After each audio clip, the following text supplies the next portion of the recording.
টেঙাখাত লেখিকা সংস্থাৰ ৭ম দ্বিবাৰ্ষিক অধিৱেশন সম্পন্ন ৩খন সুন্দৰ গ্ৰন্থ উন্মোচন টেঙাখাত শাখা লেখিকা সন্থাৰ ৭ম দ্বিবাৰ্ষিক অধিৱেশন ১৯ মে'ত দিনজোৰা কাৰ্যসূচীৰে টেঙাখাত উচ্চ বুনিয়াদী বিদ্যালয় প্ৰেক্ষাগৃহত অনুষ্ঠিত কৰা হয়। কাৰ্যসূচী অনুসৰি পুৱা পতাকা উত্তোলন কৰে টেঙাখাত শাখাৰ সভানেত্ৰী ইলা গগৈ চেতিয়া আৰু স্মৃতি তৰ্পণ কৰে সম্পাদিকা বিজয়লক্ষ্মী ফুকন বৰুৱাই।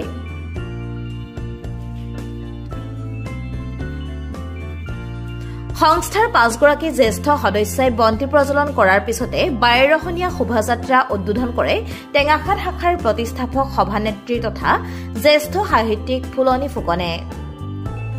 ইয়াৰ পিছতে দিহানাম আৰু বিয়ানাম প্ৰতিযোগিতা অনুষ্ঠিত কৰা হয়। দুপৰীয়া টেঙাখাত দিহিং ভেলী স্কুলৰ ছাত্ৰীসকলে দিহানাম পৰিৱেশন কৰি মুকলি কৰা মঞ্চত টেঙাখাত শাখাৰ সভানেত্ৰী ইলা গগৈ চুটিয়াই সভাপতিত্ব কৰা মুকলি সভা উদ্বোধন কৰে ডিব্ৰুগড় শাখাৰ সভানেত্ৰী বৈজয়ন্তী কৌৰে। আজি আমাৰ টেঙাখাত শাখা লেখিকা সংস্থাৰ ৭ম দ্বিবাৰ্ষিক অধিৱেশন আমি খুব আনন্দিত হৈছোঁ যে আমি দুটা কাৰ্যকাল সমাপন কৰি আজি আমি অধিৱেশনৰ দিনত সমাগত হৈছোঁ। আমাৰ কাৰ্যসূচী এদিনীয়া। প্ৰথমতে আমাৰ পতাকা উত্তোলন ইতিমধ্যে হৈ গৈছে। তাৰ দ্বিতীয়তে আমাৰ স্মৃতি তৰ্পণ হ'ল। আমাৰ ৫গৰাকী বয়োজ্যেষ্ঠ আমাৰ লেখিকাই স্মৃতি তৰ্পণ কৰিলে। এতিয়া ইয়াৰ পিছত আছে তাৰ অলপীয়াকৈ হ'লেও আমাৰ এটি শোভাযাত্ৰা হৈ গ'ল আৰু এতিয়া আমাৰ আছে বিয়ানামৰ প্ৰতিযোগীসকল ইতিমধ্যে আহি পাইছেহি তেখেতসকলৰ প্ৰতিযোগিতা। তাৰপিছতে প্ৰতিযোগিতাৰ অন্তত আমাৰ মুকলি সভাৰ অধিৱেশন আৰম্ভ হ'ব। আমাৰ অধিৱেশনৰ মুকলি সভাত আমাৰ এখন মুখপত্ৰ সুভাষণা উন্মোচন কৰা হ'ব আৰু তাৰপিছতে আমাৰ লেখিকাসকলৰ মাজৰো ২-১ মহিলাই আমাৰ আজি গ্ৰন্থ উন্মোচন কৰিব। এনেদৰে আমি লেখিকাসকলৰ মাজত লিখাৰ প্ৰৱণতাটো আগবঢ়াইছোঁ বুলি ভাবিছোঁ, যিহেতু আজি আমাৰ মহিলাসকলৰ আমাৰ লেখিকাৰে গ্ৰন্থ উন্মোচন হ'ব। লগতে আৰু দুখনমান গ্ৰন্থ আমাৰ ইয়াত উন্মোচন হ'ব। আমাৰ এটা কথা ৰৈ গৈছে, আমি অধিৱেশনত যিহেতু আমাৰ খৰখেদা হয় এদিনীয়া, গতিকে আমাৰ ডিব্ৰুগড় জিলা ভিত্তিত চুটিগল্প আৰু কবিতা লেখাৰ প্ৰতিযোগিতা আমি পাতিছিলোঁ। ইতিমধ্যে ফলাফল ঘোষণা কৰা হৈছে আৰু তেখেতসকল প্ৰতিনিধিসকলে পুৰস্কাৰ পাইছেহি। আৰু দ্বিতীয়তে আমি আমাৰ প্ৰতিষ্ঠা দিৱসৰ দিনাখনেই এইখন বিদ্যালয়ৰ ছাত্ৰ ছাত্ৰীসকলক লৈ সাধু কোৱা প্ৰতিযোগিতা আৰু চিত্ৰাংকন প্ৰতিযোগিতা অনুষ্ঠিত কৰিছিলোঁ। তাৰো ফলাফল ইতিমধ্যে ঘোষণা কৰা হৈছে আৰু পুৰস্কৃতসকল আহি ইয়াত আমাৰ উপস্থিত হৈছেহি বঁটা গ্ৰহণ কৰিবৰ কাৰণে। আৰু আমি শেহতীয়াকৈ দিহানামৰ দল আছে, আমাৰ দিহানাম আৰু বিয়ানাম কৰিবলৈ লৈছোঁ। তাৰপিছতে আমাৰ মুকলি সভা হ'ব। মুকলি সভাত আমি সম্বৰ্ধনা জনাবলৈ ঠিক কৰিছোঁ 5জন টেঙাখাতৰ বিশিষ্ট বৰেণ্য ব্যক্তিক।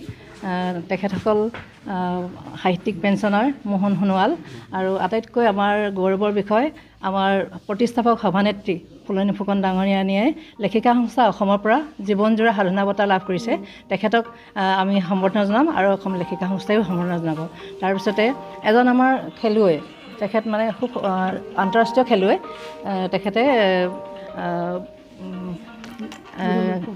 দিলীপ ফুকন, তেখেতকো আমি সম্বৰ্ধনা জনাম। আমাৰ টেঙাখাতলৈ গৌৰৱ কঢ়িয়াই আনিছে অসম ভাৰত তথা টেঙাখাতলৈ। আৰু আমাৰ এগৰাকী সক্ৰিয় সদস্যা চিত্ৰলেখা বৰা, তেখেতেও ৰাষ্ট্ৰীয় পৰ্যায়ত খেলি গৌৰৱ কঢ়িয়াই আনিছে, সোণৰ পদক পাইছে। গতিকে তেখেতকো আমি আজি সম্বৰ্ধনা জনাম। আৰু আমাৰ কেন্দ্ৰীয় সমিতিৰ পৰা জীৱনজোৰা সাধনা বঁটা প্ৰাপক উপসভানেত্ৰী আহিব আৰু এগৰাকী উপসভানেত্ৰী হেমপ্ৰভা তাছা বাইদেউ আহিব, সহ সম্পাদিকা আহিব। গতিকে আজি ভাবিছোঁ টেঙাখাত লেখিকা সংস্থাই তেওঁলোকৰ পৰা সুন্দৰ বক্তব্যৰে শুনি আপ্লুত হ'ব, উৎসাহ প্ৰেৰণা পাব। সংস্থাৰ মুখপত্ৰ সুভাষণা উন্মোচন কৰে লেখিকা সংস্থা অসমৰ উপ সভানেত্ৰী হেমপ্ৰভা তাছাই। ইয়াৰ পিছতে ডিব্ৰুগড়ৰ শ্ৰী শ্ৰী অনিৰুদ্ধদেৱ কনিষ্ঠ মহাবিদ্যালয়ৰ অধ্যক্ষ সাহিত্যিক তথা বিশিষ্ট সাংবাদিক ভূষণজ্যোতি সন্দিকৈয়ে কবি তথা অৱসৰপ্ৰাপ্ত বিষয় শিক্ষক তৈলেন বৰুৱাৰ চমু গল্প সংকলন চেং চৰাই উন্মোচন কৰাৰ লগতে আন এখন লিমাৰিক সংকলন চুঙা চাউল উন্মোচন কৰে ডিব্ৰুগড় লেখিকা সংস্থাৰ সভানেত্ৰী বৈজয়ন্তী কৌৰে। কবি ৰত্নাৱলী গগৈ চুতীয়াৰ মা তুমি অনন্য নামৰ কবিতা পুথি উন্মোচন কৰে সাহিত্যিক ফুলনি ফুকনে। সভাত জীৱনজোৰা সাধনা বঁটা প্ৰাপক জ্যেষ্ঠ সাহিত্যিক ফুলনি ফুকন, সাহিত্যিক পেঞ্চনাৰ মোহন সোণোৱাল, আন্তঃৰাষ্ট্ৰীয় ক্ৰীড়াবিদ দিলীপ ফুকন আৰু ৰাষ্ট্ৰীয় ক্ৰীড়াবিদ চিত্ৰলেখা বৰা বেগমক চেলেং চাদৰ আৰু প্ৰশংসা পত্ৰ প্ৰদান কৰি সম্বৰ্ধনা জনোৱা হয়। সভাত মুখ্য অতিথি হিচাপে উপস্থিত থাকে লেখিকা সংস্থা অসমৰ উপ সভানেত্ৰী তথা জীৱনজোৰা সাধনা বঁটা প্ৰাপক সাহিত্যিক বিচয়ন্তী সন্দিকৈ বৰুৱা আৰু সন্মানীয় অতিথি হিচাপে লেখিকা সংস্থা অসমৰ সহকাৰী সম্পাদিকা উদয়ন্তী হাজৰিকা, কবি তপন বৰুৱা, সমাজসেৱক দুৰ্গা বৰগোহাঁই, তৰাজান আদৰ্শ বিদ্যালয়ৰ অধ্যক্ষ ৰাজীৱ কোঁৱৰকে ধৰি জিলাখনৰ বহুকেইগৰাকী সংস্থাৰ বিষয়ববীয়া আৰু স্থানীয় শুভাকাংক্ষীসকল উপস্থিত থাকে। সভাত বিয়ানাম প্ৰতিযোগিতাত প্ৰথম স্থান অধিকাৰ কৰা সমন্বয় জ্যোতি দল আৰু দ্বিতীয় স্থান অধিকাৰ কৰা আয়তী দলক পুৰস্কাৰ প্ৰদান কৰা হয়।